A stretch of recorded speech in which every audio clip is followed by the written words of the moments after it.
121 pounds, and at the combine, he ran a blistering fast 4.53 second 40-yard dash, and he ran his 10-yard split in 1.54 seconds, which is maybe even more important. And like Greenlaw, he doesn't just have this athleticism, but he also has strength to back it up, putting up the bench press 26 times at the combine. And while he did miss 7 games due to a knee injury last year, when he was on the field, he was extremely productive. He started in 5 games, had 47 tackles, 7.5 tackles for loss, 1 sack, 2 passes broken up, and a forced fumble. And if not for this injury, Martin could have been a first-round pick. During the 2023 season, for instance, he was a first-team All-Big 12 Conference player and ranked 7th in the FBS with 140 tackles, which was the most by an OSU player since 1984. He also led his team with an insane 16 tackles for loss and tied for the team lead with 6 sacks, and started all 14 games, had 2 interceptions,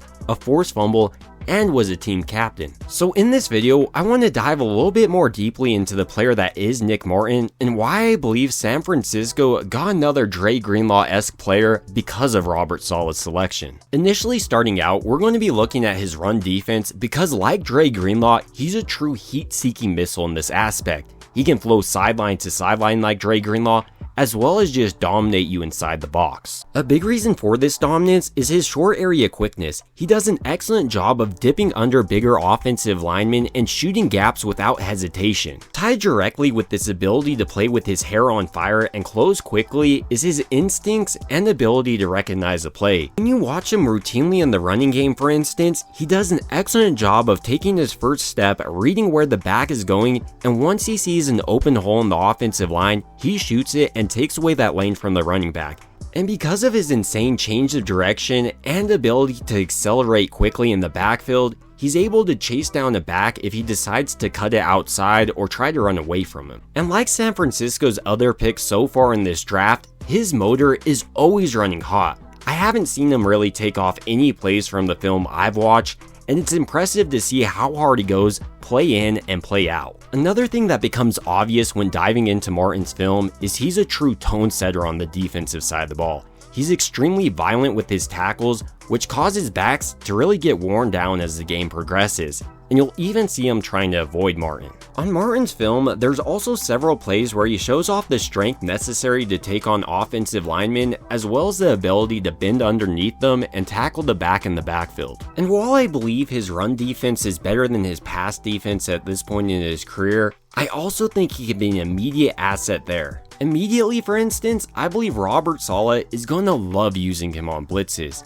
He's such a unique blitzer in the way he's able to attack the line of scrimmage, and when he doesn't decide to blitz, he can actually line up like he is, then drop off in coverage, read the quarterback's eyes, and then jump the route. And because of his athleticism, he can cover tight ends sideline to sideline and even some slot wide receivers. Another thing I loved in his college days was his ability to quickly identify a running quarterback taking off. San Francisco's defense really struggles with running QBs, but Martin has a unique ability to identify when the quarterback takes off, and then like a heat-seeking missile, he closes the ground quickly and tackles the quarterback for a pretty minimal gain. And while he can man up on tight ends, where he's probably best right now in his career is in zone coverage, where he has the ability to read the quarterback's eyes and then react. But this isn't to say he's a complete player just yet, as there are areas of his game he needs to continue to refine to be an effective NFL linebacker, with probably the biggest being his missed tackles. Because of his aggression, this can sometimes be used against him, which has led to 13% of his tackles being missed in his collegiate career. With that being said, I do think sometimes this stat can be held against players a little bit too much because Martin is quickly able to identify where the ball carrier is going and then shoots it without hesitation.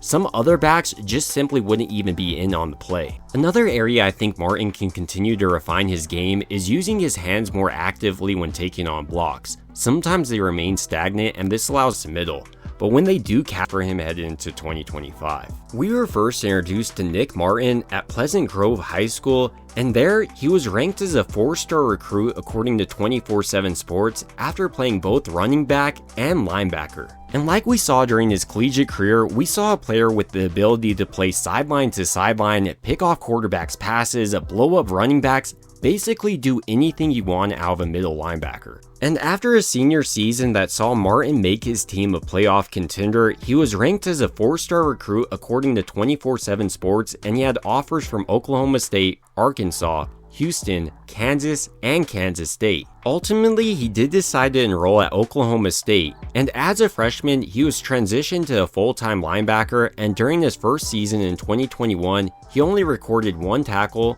but in 2022, he recorded 15 tackles in 13 games. Headed into the 2023 season though, he grabbed onto the starting linebacker job and never looked back. That year, he was a first-team All-Big 12 Conference selection, and he ranked 7th in FBS with 140 tackles, which was the most by an OSU player since 1984. He also led his team with an insane 16 tackles this year, which really highlights his ability to be a disruptive force in the running game. And on top of that, he was a disruptive force in the passing game, leading his team with 6 sacks as well as registering 2 interceptions. He was such a dominant player this season, many scouts and experts had him projected as a potential early round pick this year. That was before he got injured during the 2024 season and missed 7 games. Still though, in only 5 games, he had 47 tackles, 7.5 tackles for loss, a sack, 2 passes broken up, and a forced fumble. To put that into perspective, that's about 10 tackles a game, with 1.5 of those tackles being tackles for loss. So he was well on his way of replicating his 2023 season that really put him as one of the better linebackers in this class. But he did get injured, and I think this might be San Francisco's biggest question mark headed into the season.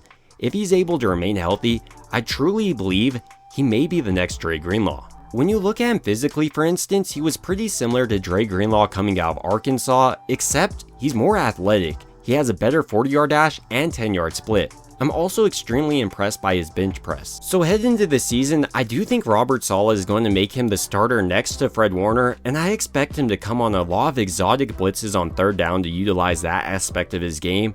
And throughout this year, we're going to see him continue to develop into a true middle linebacker. But ultimately, these are just my thoughts on San Francisco selecting Nick Martin out of Oklahoma State, and I want to hear your thoughts down below. Do you think he can be a potential replacement for a player like Dre Greenlaw?